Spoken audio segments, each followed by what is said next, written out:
โดนนิสาน่ะโอ้ยยุคเก่าอ่ะสถานทั้งหลายโอ้ฟ้าอย่าง2-3 ชุดเนาะน้ำต้นหิแกนถ้วยเหี่ยวใบอันน่ะโลขัวคนเฒ่าหาไปก่อนไปชวกเต้าเหี่ยข้างหนึ่งก็นี่กำลังหาไปถึงยันลูกเขาลาโอ้ได้ยินประตูกำเปิดแต่ได้ยินคนอยู่ในเฮียนอูกันโอ้วันนี้อีแม่สูจะแม่น่ะสูเนี่ยจะดอโอ้ตึ้งไปเปิดประตูแต่โอ้ก็ยังไปเปิดเปิดเนี่ยโอ้ก็เราเกิดพอเตอร์เฮากระตุกประวอมซ้อมซ้อว่าเดี๋ยวนี้สมัยตะกอนตังกับมีนักก็ยังว่าน่ะเฮากำได้เนี่ยกินยังเขามาเฮากำได้ไปเสาะไปหาอย่างเอาตังมาเตรียมอ่ะโอ้แล้วคนเฮานี่จะมาอยู่เลยมันกำจะเอาตังไหนมาเลี้ยงโอ้โหอีแม่ได้ยินจะอันกัดอกตึงสถาบรรดาพ่อแม่พี่น้องปากสากำโอ้เว้ยแสนสงสารแม่ยิงคนเฒ่าตุนตัวแม่เจ้าได้กล่าวคำได้ยินปลูกกล่าวขานน้ำตาปะปังลูแม่นก็ศรัทธาทั้งหลายบ่เวียกบ่การเพราะว่าตัวเป็นคนมีงานอาศัยบนอยู่ต่ออันความผูกพันจิตใจด่วนสั้นก็เลยเดินทางแต่ตัดไปยังมีจุดหมายศรัทธาบรรดาพ่อแม่พี่น้องคนเฒ่ามียิงสวกเต้าเป็นไงหาบข้าขวดตัวหามีกำจิมีอย่างนักสมบัตินะนำต้นให้แกนถวยให้ใบฟ้าทิศเนื้อเสียทิศตัวขวาในซ่าแหบมุ่งหน้าไปเขาเตี้ยวเขาเดี๋ยวเขาโซดเขาไปป่าเจตวันปุ่นอันนั้นเป็นวัดเขาไปอยู่ในสำนักพิสุนี้ก็เลยไปอูเอ่ยออกปากขอหับขอข่าวกล่าวก็พิสุนี้พระเมเจ้าโอ้ยอีแม่ขอบวชอยู่นี่คนเถอะว่ะพระสินี้แม่พิสุนี้ประกาศหับสถาทั้งหลายแต่ก็ยังว่าตัวบวชย้ำเท่าเนาะสถาบรรดาพ่อแม่พี่น้องจะไปเขียนสูตรโนโกห้องฝากเฟียนเขียนอ่านยังเปิ่นสะพึกสะพื้กำไดลูกแม่มเจ้าปฏิละครั้งปังปังปังปังปังปังปังปังปังปังปังปังปังปังปังตีสี่ก็จำเป็นลูกเท่าปันเท่าอยู่เป็นแม่เลี้ยงมาก่อนหรอกแล้ววันนี้มาอยู่มันจำเป็นได้มาดูแลเปิ่นสถาทั้งหลายโอ้โหคนเท่ามียิงชันงอนงอนลูกมาตูมพาหรอเป็นพาพิษุนีหรอโอ้โหไปสูดโนกูห้องได้เปิ่นกำตันโมพิษุนีที่มันบวชมันหนุ่มกลัวไข่หัวใส่นี่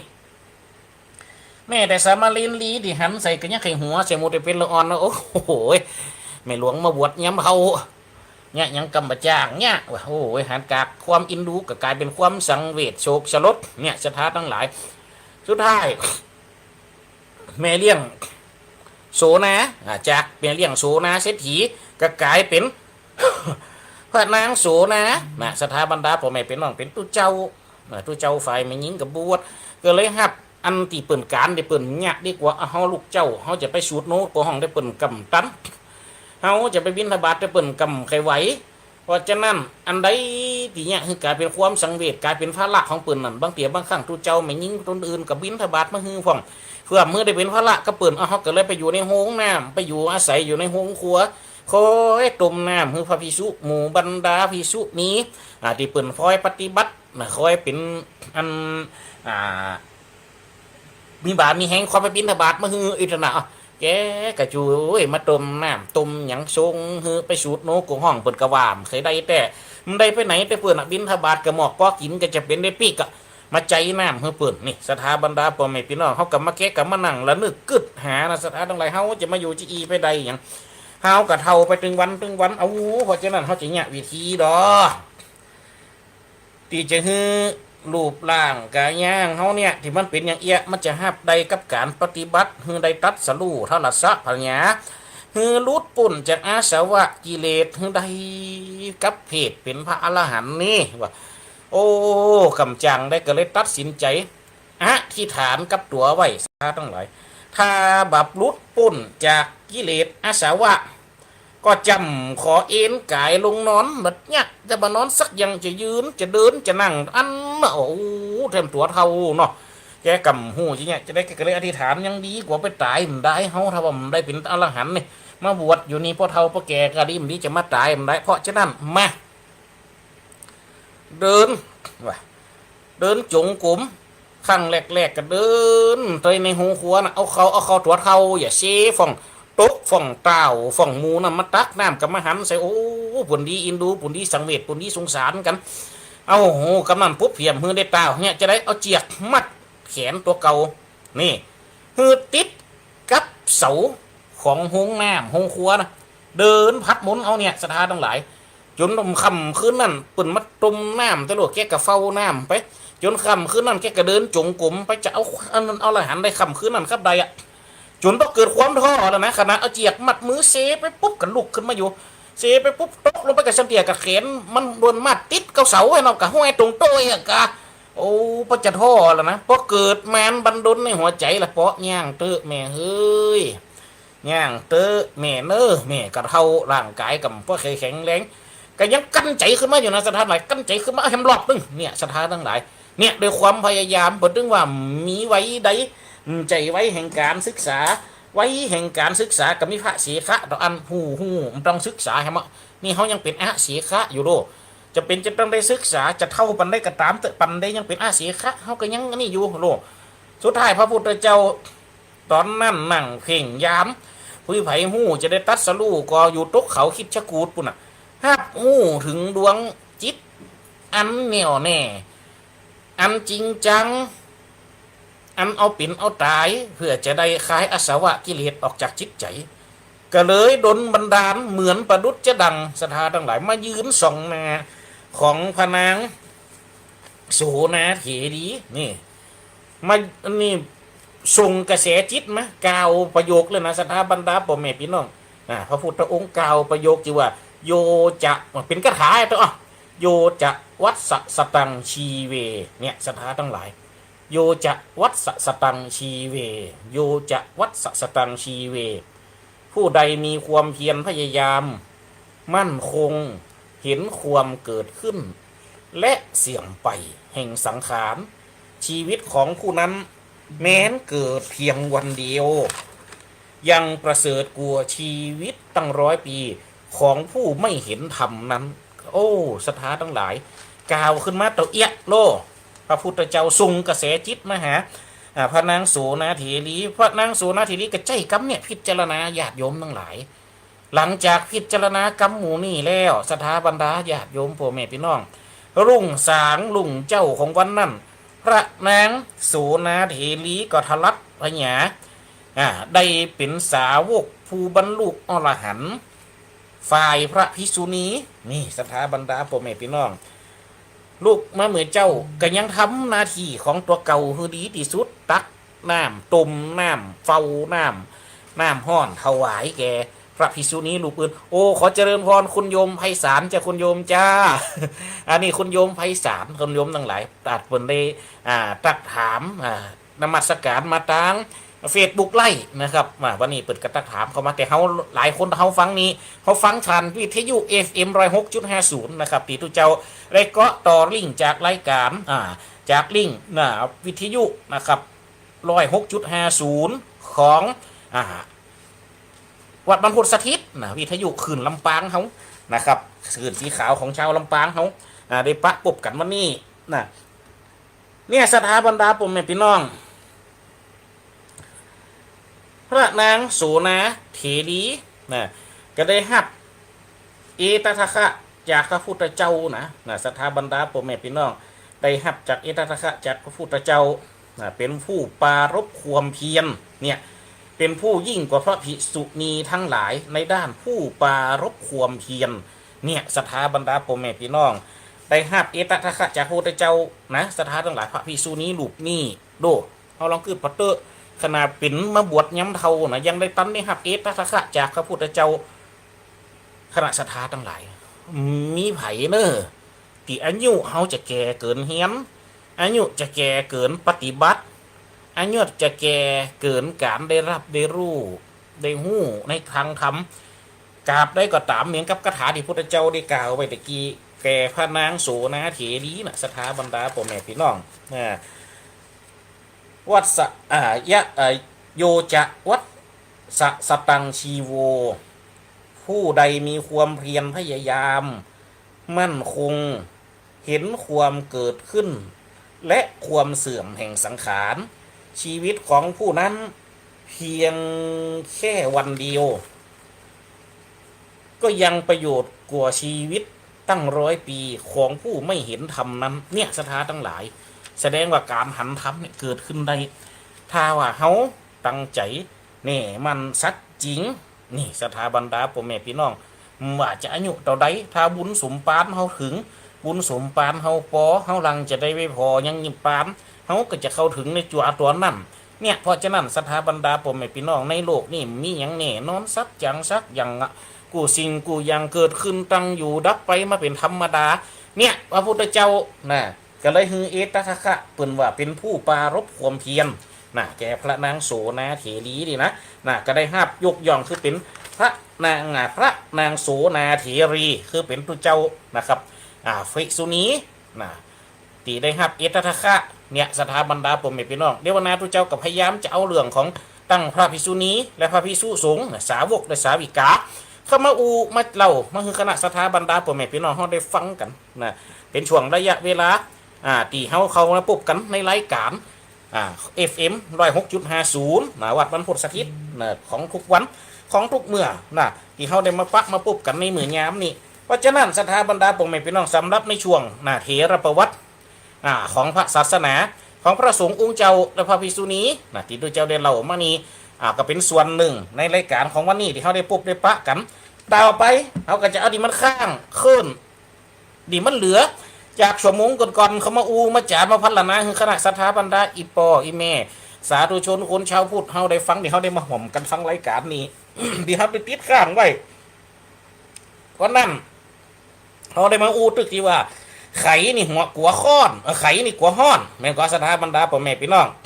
ขอนนี่กัวเฮ็ดนี่สถานี่ยังดีว่าขอนมันกัวเฮ็ดนี่วันนั้นเขาไก่ไปเราเฟิงกัวไฟ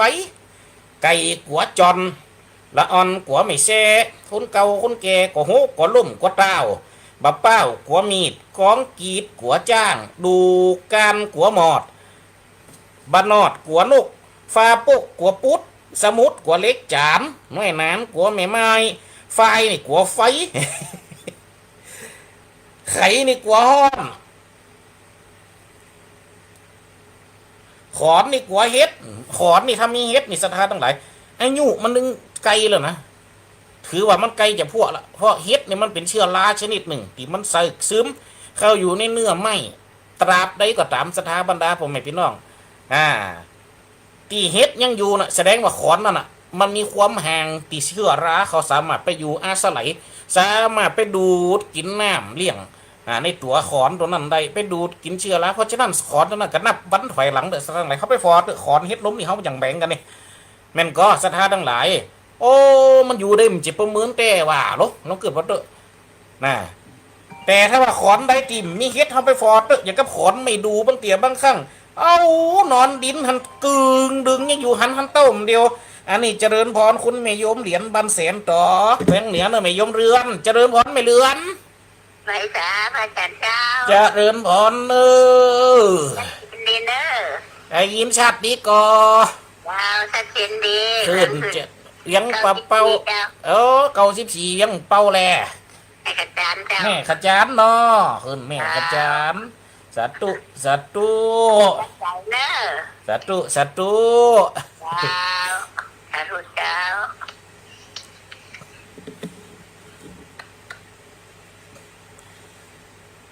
อันนี้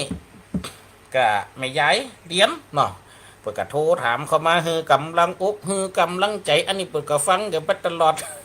เนี่ยจะได้ทั้งหลายขอนนี่ถ้าว่ามีเฮ็ดเนี่ยนะมันตึงไกลเวลาจะพูดจะฟังมาเจอไกลเวลาจะอันนี้แล้วโลด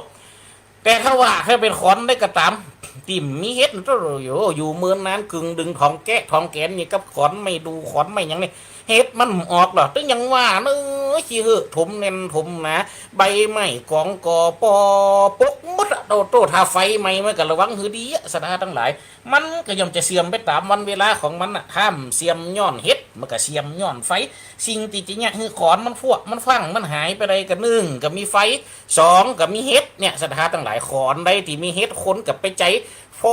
ไปตั้งได้กับเหลี่ยมมะเหลี่ยมแมบขนตามติ้วเหลี่ยมแบบมีเฮ็ดหรอขอนได้ติ่มมีเฮ็ดเกี่ยวยังว่านะโอ้ขี้เหอะถมหนาตึ๊บกึบไฟไหม้มาเสด็จกับไหม้ไปตัวไฟหูมหันบางทีหิมหูเห็นสวัสดิหันมีขอนเนี่ยเพราะฉะนั้นสถาทั้งหลายขอนนี่กัวเฮ็ดนะสถาทั้งหลายแม่ขอนนี่กัวเฮ็ดเพราะว่าถ้ามันมีเฮ็ดแล้วมันดึงฟัวเอาล่ะ เป็ดนี่กลัวหมาเด้อละมันตึงเอากันเหียแต่เป็ดกับหมานี่ศรัทธาทั้งหลายมันใจกับหมาอย่างเดียวมันใจกับเป็ดอย่างเดียวไก่ก็ยังกันน่ะโอ้ลองขึ้นว่าเด้อเอาล้อมขอกมันยังไว้เท่าว่าหมาลุดเข้าไปเซิร์ชเข้าไปกระดึงยังว่าเหี่ยเฟ้อกองกระลืบกึบกือว่าด้านเขาก็ไปหันในเฟซบุ๊กไล่ของไฟหัว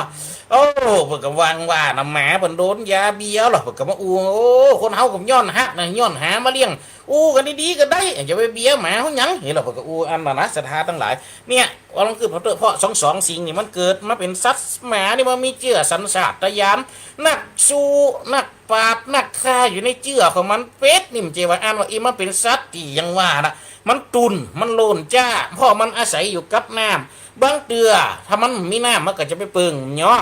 โอ้เสียเดียบนเลี้ยงไว้ตีกีดเอ็มกำโอ้หมาเขามาไล่หมาบางตัวนี่จับน้ำหลดโลโป๊กหกลงน้ำก็ยังตัวเขาไปขับน้ำมันอยู่เซิร์ฟขึ้นบกกันตัวเขาไปเต็กคำบกมันอยู่เนี่ยสถาทั้งหลายอย่างใดกับอย่างใดเพราะฉะนั้นเนี่ยความเก่าไปเลยเปรียบไว้เป็ดนี่กลัวหมาแง่สถาทั้งหลายลองขึ้นปอนะป่านี่กลัวแหนี่แหนี่ตัวสำคัญนี่สตาบรรดาพ่อแม่พี่น้องจำนี่เขายังว่าเสียงปันเสียงนะเขาลองคือพัตเตอร์โอ้ตัวเราทำถึงคันตายมันถึงดวงตายแต่มันจะได้มาเข้านะจำนี่นะโอ้ตัวสมัยมันเก่าเขาเป็นละอ่อนนี่เพิ่นจะไปสอบว่าหาป่าลงน้ำลงหนองลงคลองลงตาเพิ่นเอิ้นกันเฮลโลงมป่าเว้ยงมป่าเว้ยล่อโตเมียก็นัดกันแล้วมดเปิดดึงไปกันแล้วโลคนนึงติมกองให้ล่อฟ่องที่มีจำก็เอาจำฟ่องที่มีมือก็งมฟ่องที่มีหิงก็ซ้อนแหมหิงนี่มันไปได้สองอย่างไปตั้งซ้อนก็ได้เนี่ยนากลางตุ่งต้มตั้มเอาตักหัวป่าก็ได้เป็นหิงเป็นแช่นี่แม่นก็โอ้อันนี้ก็ยังกันนั่นเนาะจำนี่มันยังว่าแต่มันตั้งถ้าป่ามาไก่จับยกมันจะหันรถน้ำนี่น้ำเป็นยังไงยกขึ้นจินได้จะป่าปุ่นได้ปากยกขึ้นมากับป่าแต่ว่าแหนี่ศรัทธาทั้งหลายต่อไปโยมไม่น้อยตัดหกเด้อเรื่องค้างอยู่นะนั่นมันไม่ได้อู้กันจับมึงเหมือนแล้วมาโทรมาแจกกับเป็นเทพแจกกันนี่ไว้ยังแม่นนะเขาจะห้าพระสันเตียเป็นเทพจะห้าเลิกกับกลัวเสียตังค์ยินดูบนเดียกะโอ้ยังเสียกับเป็นเทพบันทึกเสียงแม่กันนั่นแกวันนี้นี่ออกแต่นะวันนี้นะวันนี้ตัวแต่เนาะวันนี้ตัวแต่แม่ว่าเปิ้งอกเปิ้งใจเนอะท่านว่าวันนี้แม่ว่ามาได้ตัวแม่มดเดี๋ยวนี้แม่ขอนบอกมีเฮ็ดแล้วนั่นไปเป็นอย่างงั้นตามถึงเรียมเนี่ยก็ยังว่านะครับว่าเดี๋ยวนี้หลวงเลี้ยงอะกะเว้นยังเป็นยังอยู่กับหลวงเป็นเคยได้เนาะอยู่กับหลวงเดี๋ยวนี้แม่ก็เปิ้นเป็นพิการแม่เจ็บขามันเดินแต่บ่ได้อยู่ตำแหน่งนั้นทันได้อยู่ได้เต็มในบ้านในช่องในไปได้หมดแต่ไปไกลแต้มได้เนาะถ้าขึ้นรถไปไหนได้อยู่ถ้าขึ้นรถไปได้อยู่แหละวัดมันหดได้อยู่ก้าเนี่ยก็ว่านั่นแหละท่านจะมาก็ว่าแฮะน้าบุญมีเอาไปป้ากันเนาะแม่เนาะเดี๋ยวตึงได้หันกันอยู่แล้วแม่เป็นกำลังใจนะท่านเจริญพรเนอะโยมแม่อยู่ดีมีสุขนะจ้าสาธุอายุมันยืนยาวขันกับไปเมินเจ้าอันนี้แม่ย้ายน้อยตัดโหกเด้อญาติโยมทั้งหลายนะกระโถมือเป็นกำลังอกกระโถมือเป็นกำลังใจนะตักทายคนบนฟังวิทยุตั้งแต่บางครั้งก็ไปปะกันนะดีอันจัดรายการนะที่บนจัดรายการที่พบปะพระนักเกตออกตามรายการวิทยุวัดบรรพตสถิตพ่องไปปะไปปบกันได้หลายต่อหลายงานบละการตั้งทำหลวงเวียงละก้อนพ่องอันนี้ก็ไปปบปะเปิ้นนะก็เป็นคนดีอันนี้คนหนึ่งนะครับมาห่วมกิจกรรมบักเกกาดคนหนึ่งนะแต่ก็ยังว่านะนอกสังขารคนเท่านะกับมันก็เป็นไปตามกันเวลานะอาจจะเลินพรคุณโยมแม่พิษสมัยสีเทพทำลงเนอตักทำมาดังเฟซบุ๊กไล่ ติดตามฟังอยู่เจริญพรเนอคุณโยมเนอบละบลืมกันฟังกันไปกับลังอกกับลังใจให้กันนะคนฟังเนี่ยมันก็ยอมปึงปะอาศัยนักเทศกับปึงปะอาศัยบุญคนฟังถ้าแล้วมีคนฟังมันก็มองอกมองใจศรัทธาทั้งหลายกำอูออกไปไฟกำมีคนจดคนจำอันนี้ยังแค้นหน่อยมีคนฟังก็จำจะต้องมีคนจำจะต้องมีคนจดเนาะศรัทธาทั้งหลายเนาะเนี่ยว่าจะนั่นตอนนี้มาถึงที่ไหนล่ะ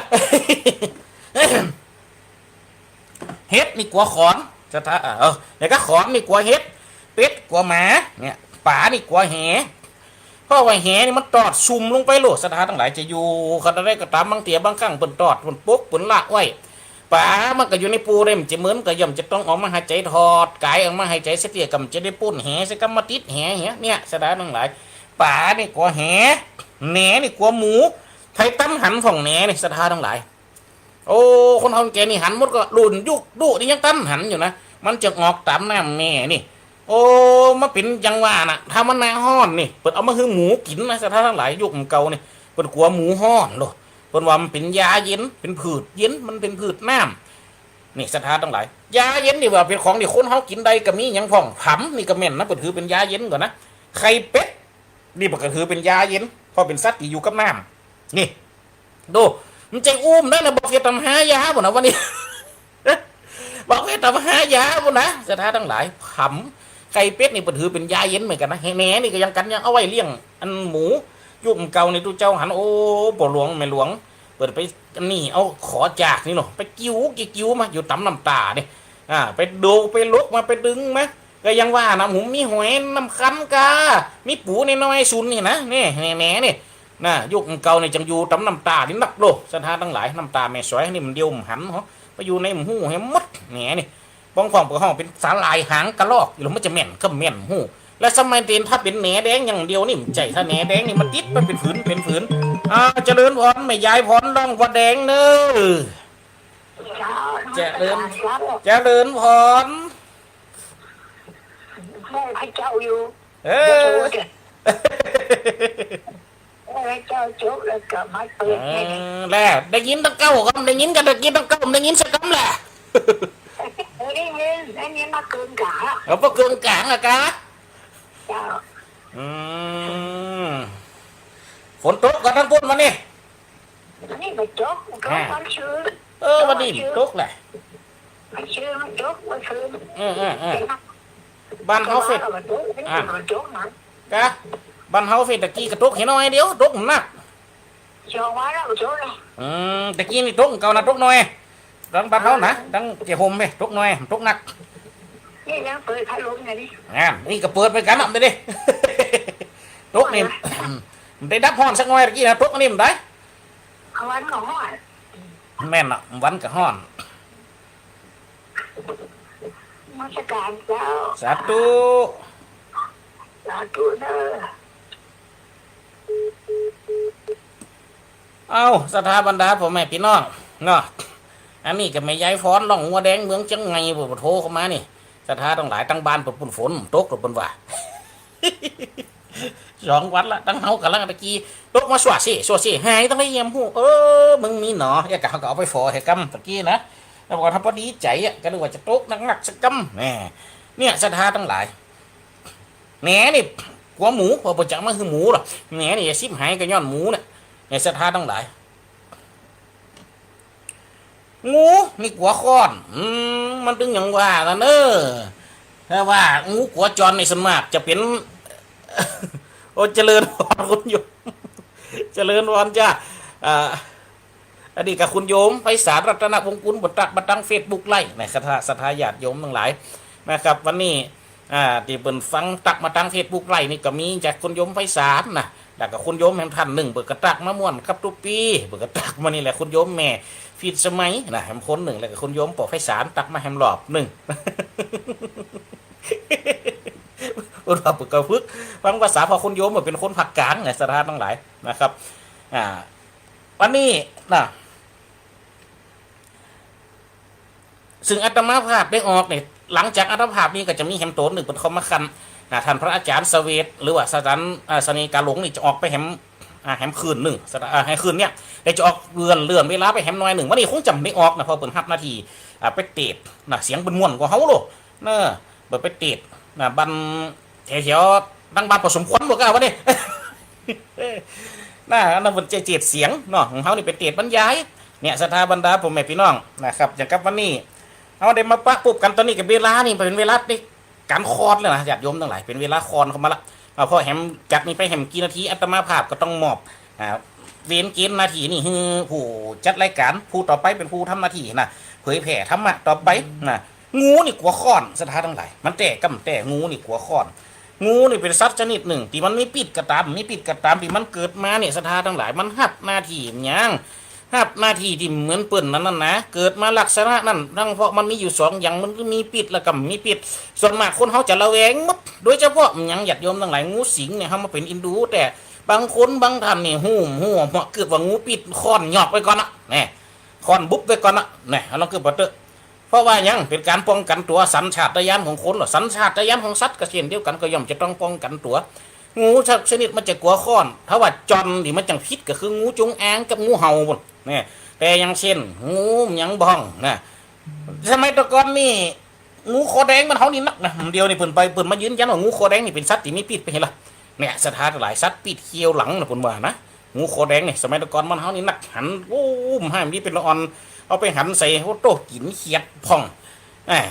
กินเขียดตะปาบพ่องเนี่ยเขาจังหันด้วยนะเพราะฉะนั้นเนี่ยสำหรับสัตว์ที่มันปะถูกันมันอย่างกับไปปะใส่จอนหรือว่าพังพรเนี่ยมันไข่มีส่วนมากปะใส่คนเนี่ยเซ็ตหนักที่สุดโอ้โตบางคนฟอหูอยู่เป็นงูสิงบางคนก็ฟอหูอยู่เป็นงูกันเป้าบางคนก็ฟอหูอยู่เป็นงูกันเต่า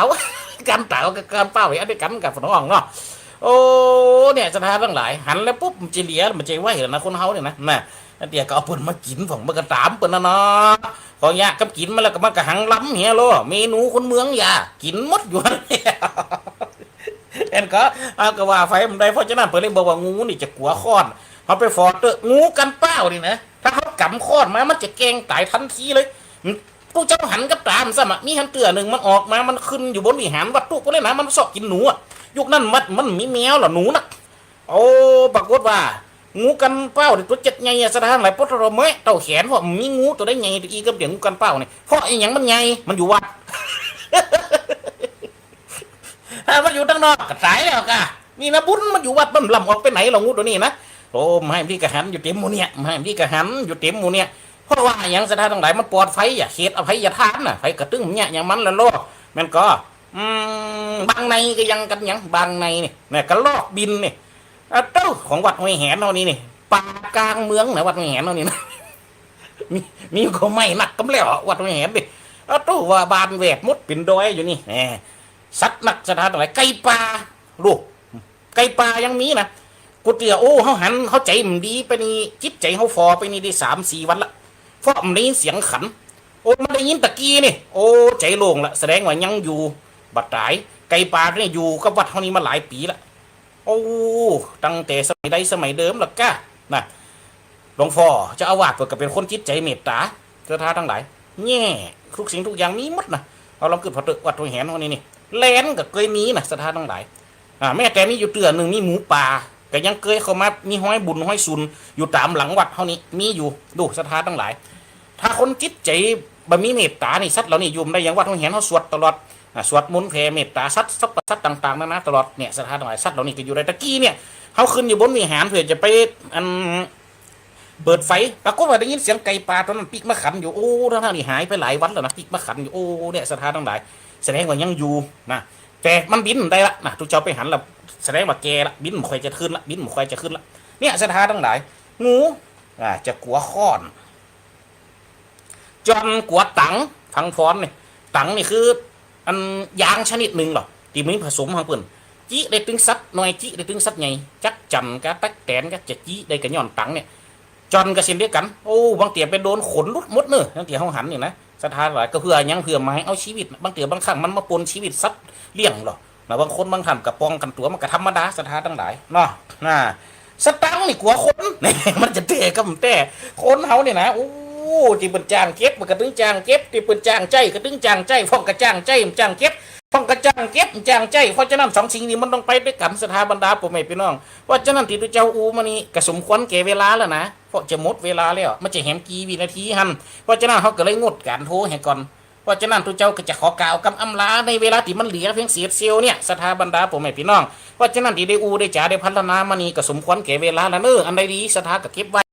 ได้ให้ปุ๋งบอกส่งคืนเหียเพราะฉะนั้นขอลาสถาคนฟังเพียงแต่อีนกสั่งลาฟ้าป่าสั่งลาหนองนกเขาลากรดอนสั่งลาหางกบลาจากหูเสือลาจากทำนกเขาลากรป่าไม่กำอูกำจ่าพันละนาก้อนไก่กระหมอกใดเวลาจบลงแล้วเนอกำอูหันษาจบเพียงเวลาไว้เพียงตัวอีเจริญพรสถาบรรดาพ่อแม่พี่น้องเนอ